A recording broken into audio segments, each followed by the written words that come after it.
ler o conteúdo que eu passei? Sim, querida professora! Porque eu não estou aqui para ficar lendo para vocês, né, o que eu já escrevi. Eu estou aqui para a gente tirar dúvidas sobre o conteúdo, tá? E isso você já vivenciou muito na prática. Antes da gente falar sobre metodologias, restrições, eu quero que um de vocês me fala o que é ser um personal. Para mim. Quem da nossa equipe pode falar o que é ser personal? Trabalhar com aulas personalizadas conforme ou a habilidade do aluno, ou então o padrão físico que ele quer chegar, o padrão estético que ele quer chegar. E tem mais alguém que falar o que é uma aula personal? Você, Henrique? Não quer falar? Fala você. Gente, tem que interagir. Fala, Iago, o que é uma aula de personal? O que uma pessoa espera de uma aula de personal? A pessoa chegou e falou: oi, Iago, eu quero te contratar como personal. O que ela espera de você? Que você vai levar em consideração resultado, a resolução do problema dela, ela não quer mais sentir dor. Segurança. Então a gente está vendo que tem várias coisas que para elas serem desenvolvidas depende sobre o quê? O objetivo, tá? O objetivo do cliente. Qual que é o objetivo dessa pessoa? Geralmente quem procura o serviço de personal trainer, a grande maioria, a gente tirando para nossa academia, a grande maioria tem restrições ou não tem restrições? Tem restrições. Claro, elas têm um objetivo estético? Tem, mas antes disso, elas têm medo. Para tirar o medo de uma pessoa, o que você tem que fazer, Henrique, na sua aula? passar credibilidade. Fora Fazer segurança para ela. segurança. E a segurança é algo intrínseco, né? Não é só o conhecimento, porque todos vocês têm a base das restrições, a base de tudo. Mas é a maneira que você se expressa. Por exemplo, eu vou falar assim, a condromalácia aí você fala, puta, não sabe o que tá falando, tá com medo, tá gaguejando. Então, é muito importante a maneira que a gente vai se comunicar com o seu aluno. Não só verbalmente, mas com o seu corpo, que todo mundo já estudou isso na faculdade, que o corpo, o que o corpo faz, gente? É a palavra que mais fala na faculdade. Corpo, alguém falou aí? O corpo fala, né? Então, o posicionamento, para você falar sobre um assunto, ele te dá credibilidade, ele transmite segurança. Agora, e fora isso, o jeito que você fala e como você vai tocar naquele aluno, entendeu? Isso tudo faz com que você passe credibilidade, segurança e se importa com o principal, que é o objetivo daquele cliente. Então, sempre que você for pegar um aluno de personal, ele está esperando que a aula seja personalizada. O que tem numa aula personalizada? Que você vê. O que para a gente classificar? Vamos montar um treino personalizado. Você vai montar um treino para o Iago. Iago, fala uma restrição que você tem. Não tem, mas Inventa, né, Iago? Isso é um cliente de personal que tem restrição. Excesso de brilho. Tem condromalácia. Fora a condromalácia, qual o objetivo que você tem também estético, né? Já que você está aqui, a gente vai cuidar desse fortalecimento do joelho. O que você gostaria de mudar no seu corpo? Ganhar peitoral. Certo? Iago, você gosta de uma aula dinâmica ou de uma aula tranquila? Dinâmica. Legal. Você gosta de evoluir carga? Não gosta? Ou gosta de um treino mais assim, com carga moderada? Entendeu? Então a gente criou que ele gosta de evoluir carga, que ele se preocupa com a restrição dele, mas ao mesmo tempo ele quer ter um peitoral legal. Aí ele vai fazer aula com o Beltrano. Aí o Beltrano vai lá e dá uma aula. A pessoa, putz, um ritmo lento. Do mesmo jeito que a pessoa que tem cliente que gosta de aula tranquila. Então é personalizado. Então antes da gente saber, nossa, eu tô no gás de puxar essa aula, então eu vou dar uma aula mais tranquila. O que essa pessoa espera da aula dela? Tá? Então tem gente que quer evoluir carga, por isso que a gente coloca lá no cabeçalho, carga moderada. Pô, esse cara não quer que fique aumentando a carga, porque ele pode ter algum trauma, entendeu? Que já se lesionou com carga, tem clientes aqui que em outra academia com leg press, estourou a coluna. E sempre quando a pessoa tem uma restrição, ela chega aqui como se fosse, pra gente não é um bicho de 7 cabeças. Por quê? Isso é nosso cotidiano, é normal. Então a pessoa chega, nossa, ai Vanessa, eu tô com uma hérnia de disco. É tipo a 100ª. Aqui que tem. Só que você chegar pra ela, tá bom, isso é normal, e fica tranquila. Pra ela é algo, claro, que você pode fazer a pessoa não andar, dependendo se é uma hérnia torácica ou sacrolombar. Só que se você não se importa com a pessoa, não passa que você está preocupado com aquilo, a pessoa não vai ter confiança em você. Então a gente está falando também do quê? De motivação. Então, mas o que você fica 1 hora conversando com a pessoa? Eu fico entendendo aquele indivíduo para poder passar isso para vocês. Mas isso é importante vocês também terem no DNA de vocês. Isso faz parte de você ser um personal. E literalmente personalizar. E por que eu perdi muito aluno na minha vida, Lucas? O Lucas queria saber da dor do porque eu queria hipertrofiar todo mundo. Hoje o seu treino. Entendeu? Vamos fazer um ombro igual, Vanessa? Eu queria que todo mundo fizesse 5 exercícios de ombro, só que não era o objetivo da pessoa. A pessoa não se sentia bem, desmotivava aquela pessoa. Então hoje eu me importo. Tem algum exercício que você não gosta? Tem algum exercício que você teve trauma? E por aí vai. Entendeu? Então sempre que você for atender uma pessoa, é muito importante você saber a restrição. Isso é algo que todo dia tem que ser lembrado, como o caso de uma pessoa que tem aqui, que ela tem cirurgia de joelho. Claro, a pessoa está fazendo agachamento Smith. Eu converso com o ortopedista, todo mundo fica tranquilo com esse nosso aluno. Mas ele, se não fala na aula dele, Vanessa, eu estou achando que o pessoal não está preocupado com o meu joelho. Não, ele já passou da faixa de recuperação faz tempo, ele está evoluidaço. Só que ele tem um trauma, ele ficou internado com a cirurgia, deu infecção no joelho. Então, para ele, isso é uma dor, isso é importante. E a partir do momento que a gente não se importa com o que é importante para aquela pessoa, a gente perde aquela pessoa, a gente perde nossa credibilidade, tá? Então não adianta a gente saber um monte de metodologia, um monte de restrições, se na hora de coisas intrínsecas a gente não passar segurança, tá? Então vamos lá, deixa eu ver outro passo que a gente vai falar.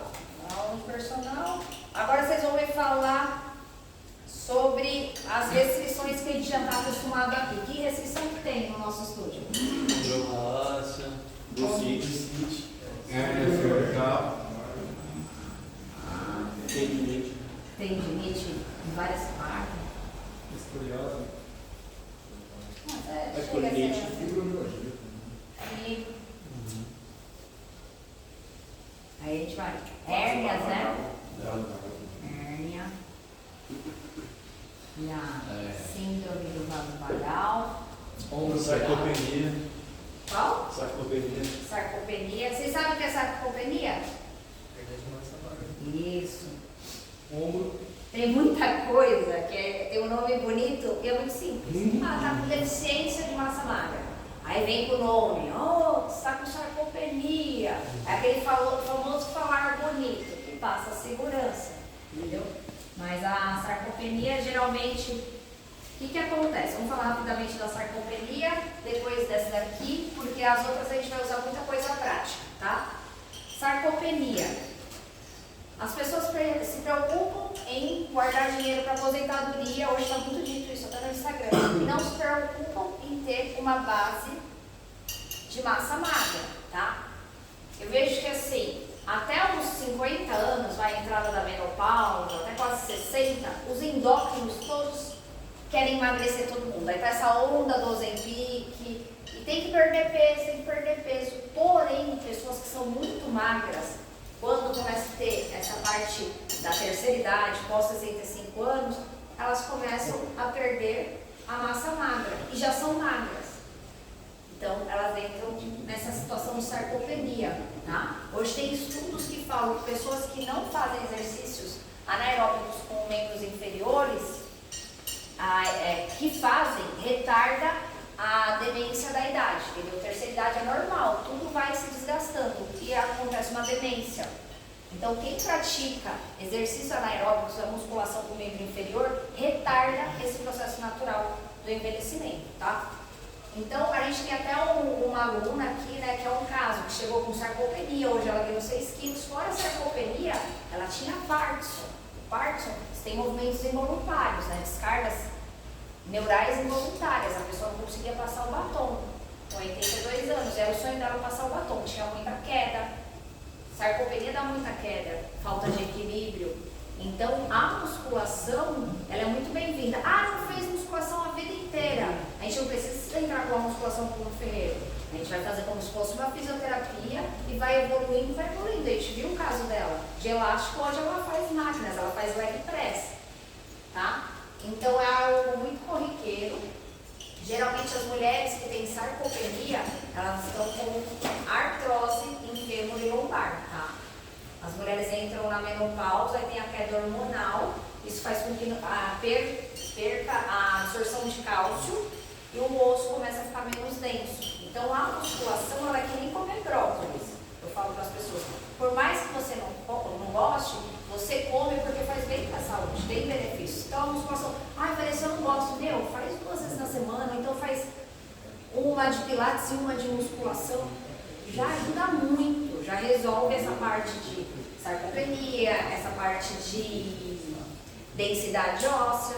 Então a musculação ela vem de qualquer atividade pensando em saúde. Falando em saúde, hoje os médicos pedem muito, tá?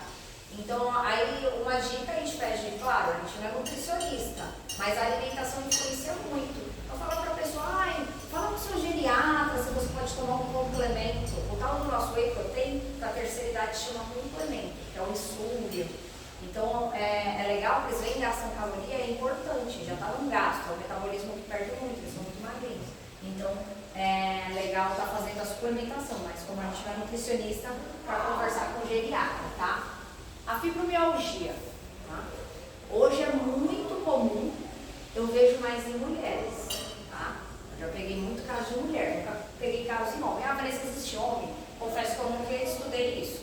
Eu sei que o maior dos casos, todos que eu tenho de experiência, é com mulher. A pessoa tem mais de 13 dores no corpo. A gente tem as células receptoras, certo? Essas células receptoras, de quem tem essa restrição, ela é mais sensível, tá? Tem psiquiatras que falam que a fibromialgia ela é desencadeada depois de uma grande depressão, tá? Quando eu pego uma pessoa na minha sala que tem depressão, eu falo, uma depressão reativa ou ela é genética? Vocês sabiam que tem essas duas diferenças?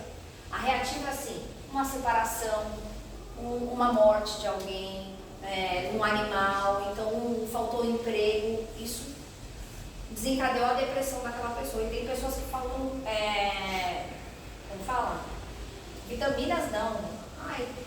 É tipo uma sinapse diferente, nutrientes no cérebro, que aí ela geralmente é herança genética. Minha avó tinha, minha mãe tem, é mais genética, aí tem que tomar medicamento porque é falta mesmo de energia, eu não lembro qual é a palavra, me faltou nessa parte cerebral.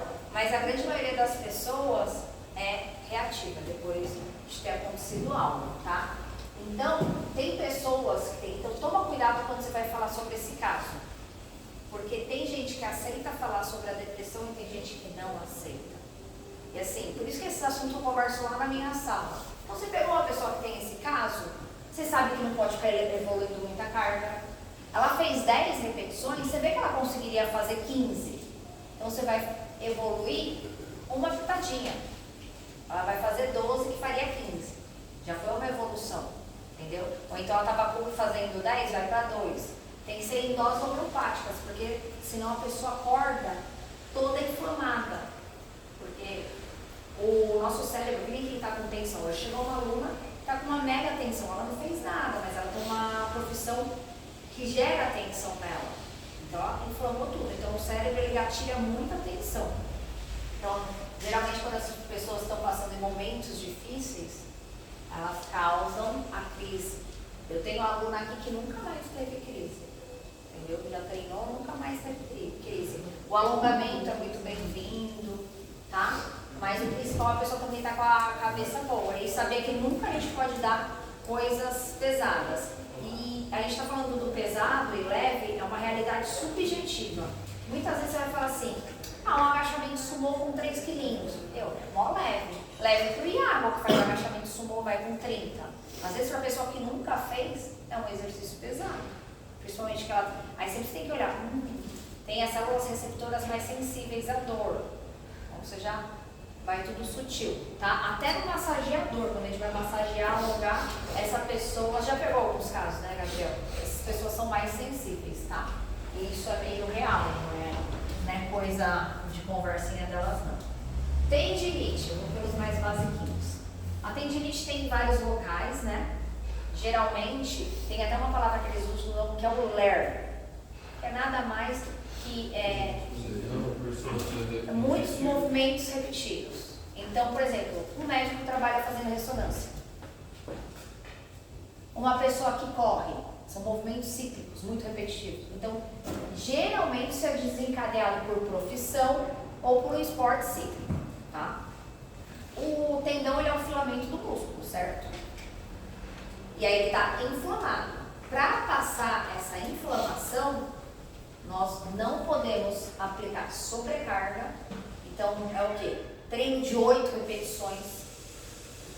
Ou então, mesmo em 10, que a pessoa faz aquela roubadinha, tem o auxílio do personal, não vai desinflamar. Então, é um exercício moderado, como se fosse um hipertenso. Ah, a gente também tem hipertenso aqui perto. Então, quando a pessoa estiver na fase da tendinite, exercício leve, não pode fazer muitas repetições, porque muitas repetições inflamam. Então, é 10 repetições e alongamento. Geralmente demora um mês, passa essa inflamação, se a gente entrar nesse protocolo, tá? E aí depende da tendinite. Por exemplo, se é uma tendinite patelar, a gente pede para a pessoa não ficar fazendo aeróbico. E vai lá trabalhando reduzido, carga moderada, passa. Se é uma tendinite de ombro, por isso que eu coloquei lá os exercícios que pode ou não pode fazer. Eu vou colocar mais conteúdo lá para vocês, eu estou escrevendo.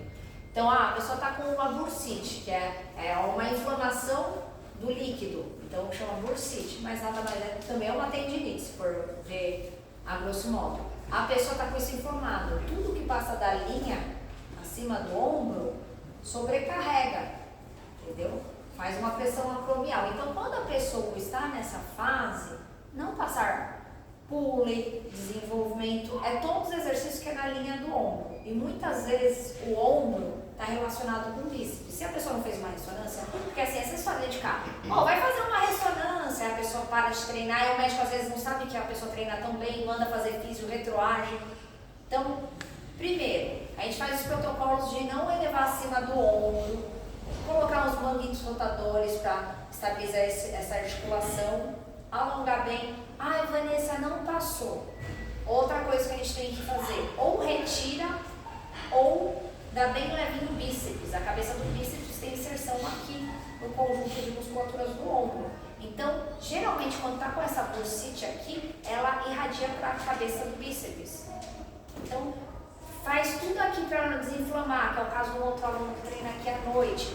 Ele está fazendo de tudo, não está melhorando por quê? Porque ele faz bíceps muito pesado. Eu conversei com ele. E na hora que veio a ressonância dele, o que estava? Cabeça, onda do bíceps. Então, o bíceps não pode treinar muito pesado quando está nessa fase aguda. Senão fica secando gelo, demora muito para passar a inflamação. Não é legal a gente deixar uma pessoa com inflamação mais de um mês, para isso não virar o quê? Crônico, tá?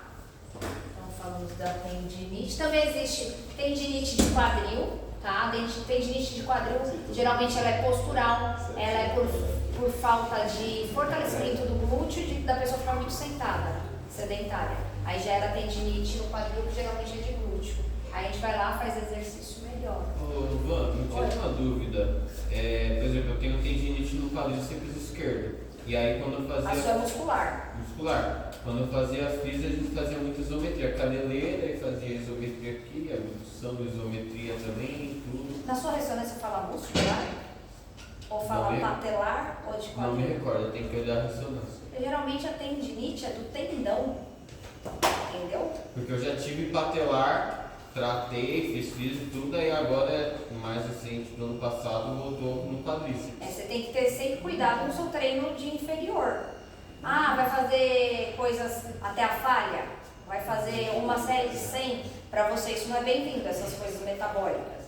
Porque você já tem esse histórico. tá? Então eu não ficaria forçando muito em coisa monoarticular da cadeira extensora, a fazer um drop. Porque querendo ou não, como que a gente cresce músculozinho? A gente vai lá, machuca esse músculo e a cicatriz dele é o crescimento muscular. E o cicatrizante é a proteína. Simples assim. Aí se essa musculatura ela não está reabilitada, não dá. Então tem que ver onde você está errando nisso daí. O que desencadeia. Se é falta de fortalecimento, se é excesso. Tem pessoas que geralmente eu vejo mais isso quem joga futebol. Ou por que a pessoa que está alguns meses parado, a gente fala iniciante. Por que eu coloco o primeiro mês? Porque o tendão não acompanha a força muscular. O músculo, ele aguenta aumentar a carga em uma semana. O ganho de força dele é semanal. Do tendão, não. Então, as pessoas que começam, tipo assim, vocês vêm trabalhar aqui. Aí, puta, pegou um bolso pra treinar. Há 15 dias, tá fazendo mó pesado. Dá tendinite. Porque o tendão, ele demora 3 meses. A cápsula articular, ela demora 3 meses para se adaptar à força que o músculo vai ganhar. Então, isso eu explico pro pessoal na avaliação. Ai, Vanessa, eu quero fazer com 10, é que eu tenho muita força. A diferença de você fazer com 10 e fazer com 5, principalmente quem nunca treinou, existe um negócio chamado reserva de adaptação. Essa pessoa que nunca fez academia. Essa é a pessoa, acho que são bíceps, tá? Essa é a pessoa fortona que já faz. Pela reserva de adaptação, nos 3 primeiros meses dá muito resultado. Porque olha o tanto de reserva que você tem para dar resultado. Se ela fizer com 5 quilos costas direta e com 10, a única diferença é que se ela fizer com 10, ela vai ter tendinite. Porque com essa borda de adaptação, ela vai ter ganho de massa magra. Por isso que nos 3 primeiros meses aqui todo mundo, uou, como eu tive resultado? Por causa dessa borda. E quanto mais treinado, menos treinado. Entendeu? Um cara que já está mega musculoso, já teve ganhos significativos, ele vem aqui treinar comigo, eu consigo assim pegar pontos. Não vai ser uma transformação, nossa, ganhou 3 quilos de massa magra no mês. Nossa, transformou, olha como cresceu o ombro, não, é sutil. Então, a pessoa que é iniciante, que nunca treinou, ou ficou mais de um ano, ela tem que ter 3 vezes. Mais 3 vezes segurando a carga. Não precisa fazer aquele treino de academia comum que é uma porcaria. Aí tem que mudar o resultado. Você faz um negócio por demanda sanguínea, observando o objetivo do aluno. Pode ser que você... Faz quanto tempo você está treinando, Alan? 2 anos nos quebradinhos já. Mas você teve pausas e voltou a treinar? No início, sim. Às vezes pode ter isso. Às vezes você gerou uma tendinite porque você voltou a treinar, estava muito tempo, a articulação dos tendões não estavam preparados. Isso é muito comum. Muito comum. A gente já pegou casos aqui. Nosso aluno queria treinar pesado, a gente, cara, a gente sabia que ia dar problema pra gente, entendeu? Então, tá, a gente foi lá na tendinite, na sarcopenia. Qual que vocês querem falar agora? Hipertenso, todo mundo sabe montar treino de hipertenso? Hipertenso. O que ele tem? Os vasos sanguíneos dele faz de conta que aqui é uma mangueira. Quando a gente faz assim na mangueira, não aumenta a pressão, sai água mó forte. É isso. A pessoa começa a perder a flexibilidade dos vasos sanguíneos devido a açúcar, carboidrato, tabagismo, ou às vezes até fator genético, né? Herança genética. Então, ele começa a viver como uma mangueira apertada, tá? E aí, as medicações que indicam para ele são coisas que são meio vasodilatadores, beta-bloqueadores, para baixar um pouco essa pressão ou melhorar um pouco esse vaso. Também dão remédio de colesterol, geralmente, dependendo da idade. Se o colesterol já está alto, eles já atacam o remédio de colesterol, que dá dores nas articulações. Então, o aluno começou a reclamar de dor. Você perguntou, está tomando algum medicamento? Porque às vezes não é um exercício, trocou o remédio de colesterol. Isso dá dor nas articulações, dor muscular pra caraca. Essa pessoa já tem essa vasoconstrição. Quando vocês vão lá, fazem um treino por demanda sanguínea, que é do músculo grande pro médio pro pequeno. Ou então, o que é um treino de demanda sanguínea de dorsal e bíceps? Você faz todo de dorsal, depois você faz todo de bíceps. Mesmo sendo combinado, se é um treino com objetivo de hipertrofia, o que eu faço? Dorsal com perna, dorsal com perna, dorsal com perna, aí dorsal com abdômen, Então eu sigo o músculo combinando com outras coisas, mas todos de dorsal. Isso é para ganho de massa magra. Isso, vocês não saem com um pump do treino? Só quero que vocês levem a reflexão. Então o músculo incha, tá? Legal, o músculo incha. A pessoa já tem o vaso mais apertado. O obeso fica com pressão alta por ser obeso porque a gordura faz pressão. A musculação, quando está treinando, não sobe a pressão. Não é comum a pessoa ficar com a pressão mais alta. Então às vezes a pessoa está aqui treinando, caraca, tá com a pressão alta. Não, é normal subir a 14 por causa dessa vasoconstrição.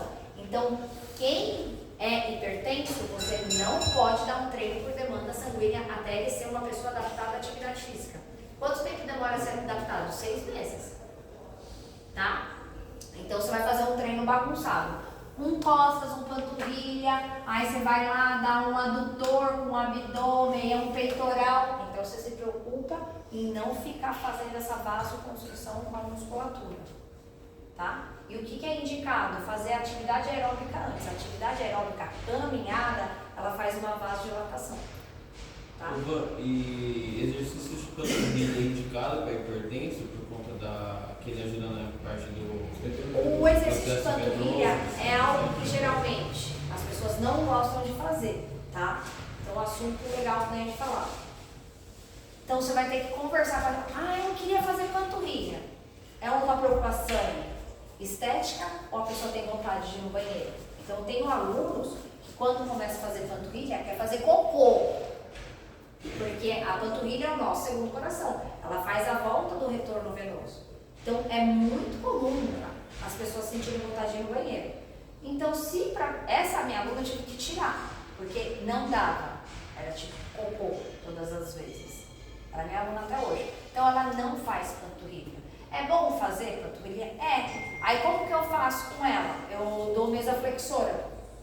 Tem alguns exercícios que a panturrilha é muito sinergista, porque ela se sentia desconfortável de fazer cocô todo dia no meio da aula de personal. Ela perdia 5 minutos da aula para fazer cocô. Então você sempre pergunta, e aí a partir do momento que a pessoa fala, eu não queria aumentar minha panturrilha. Você não queria aumentar? Olha, a musculatura da panturrilha e do antebraço é algo que é muito difícil de acontecer uma hipertrofia. Então a gente está pensando no retorno sanguíneo. Aquelas mulheres que têm muita retenção de líquido, é muito bom para desinchar o corpo. Tá? Então serve para isso. Vamos lá. Vamos falar da condromalácia. Quem sabe o que é condromalácia? Tem quantos níveis de desgaste? 6. Depois o terceiro vai para qual? Artrose. Artrose. A pessoa veio aqui e falou, não, eu vou treinar com você. Eu tenho uma condromalácia nível 2. Você sabe me fortalecer? Você vai falar que sabe tudo. Eu vou voltar para nível 1? Não é retroativo, tá? A condromalácia existe a 1, a 2, a 3, depois disso ela vai para uma artrose, tá? E o que é importante você sempre estar falando com o cliente? Se aquele desgaste da coluna, do quadril, do joelho, legal, você está com desgaste, ele é compatível à sua idade? Porque assim, todo mundo acima de 30 anos, se fizer uma ressonância, vai ter um desgaste compatível à idade. Então é importante ressaltar isso, porque muitas vezes é um achado de exame, tá? A pessoa nunca teve dor, eu tô com condromalácia. Você tem dor? Não tem? Foi um achado? Não foi? É compatível à idade? Para você saber que mão que você pega, porque assim, de um exame para o outro muda um pouco. Às vezes tem exame que uma pessoa vai classificar no laboratório nível 3 e na outra nível 2, depende do médico que vai laudar, tá? O que eu observo muito aqui? A queixa da pessoa. Então o ortopedista, ele leva muito em consideração sintoma, porque tem muita gente que tem muito sintoma de lombalgia, mas não tem hérnia, não tem protusão, mas ela tem muitos sintomas. Então, como que você vai ficar aplicando muita evolução se a pessoa tem dor? Dor não vira seu cliente, pode abrir. Dor não vira seu cliente. Dor vaza. Dor gera insegurança. O que faz você amarrar um cliente? Pode fazer vários, não tem problema. Você vira um cliente seu, você tirar a dor dele. Ele vai casar com você o resto da vida. Agora, você pode ter um cliente há muito tempo.